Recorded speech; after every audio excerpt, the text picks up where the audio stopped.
En tant que citoyen français qui habite un pays qui prétend défendre les droits de l'homme, assister minute après minute, heure après heure au massacre de la population d'Alep, ça doit nécessairement conduire à une forme de révolte. Si on ne se révolte pas contre cela, si on ne montre pas qu'on est solidaire, ça veut dire qu'en un sens on est complice. Et aujourd'hui ce qui se passe, c'est le massacre d'une ville, d'une population civile, en direct. Au moment de Srebrenica, au moment de Grozny, qui ont connu le même sort, qui ont subi la même méthode de Poutine, eh bien, on pouvait toujours dire qu'on ne savait pas réellement.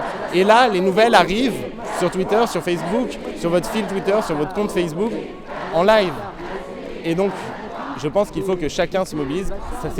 Ça paraît être une goutte d'eau d'organiser des manifestations, de poster des indignations, mais je pense qu'une série de gouttes d'eau peut former une opinion publique.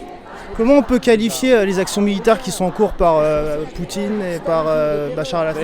Ils prétendent lutter contre les terroristes, alors que, un, Daesh n'est pas à Alep, et deux, surtout, ce qu'ils font, ce n'est pas de la lutte antiterroriste, ce n'est pas de la lutte contre le terrorisme, c'est du terrorisme. Enfin, excusez-moi, mais il y a des groupes rebelles extrêmement radicaux. Il y a des groupes djihadistes, mais ce n'est pas Daesh. Quand ils prétendent lutter contre Daesh, c'est faux. Et la deuxième chose, c'est que pour combattre des groupes djihadistes, on va donc raser une ville et une population civile. Et ça s'appelle faire du terrorisme. Or, la lutte contre le terrorisme, si elle devient elle-même terroriste, eh ben, ça veut dire que de toute façon, elle ne sert à rien, elle a déjà perdu. Mais je vais revenir par contre sur ce point-ci. Par contre, il y a des rebelles qui sont quand même extrêmement radicaux. Vous savez, vous avez certainement vu les enfants, un enfant de 12 ans qui avait été décapité, ça avait fait...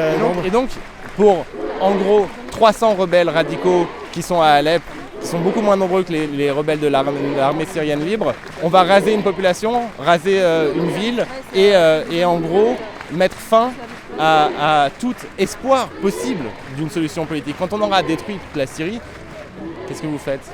Vous détruisez toute la Syrie pour choper Al-Nosra ?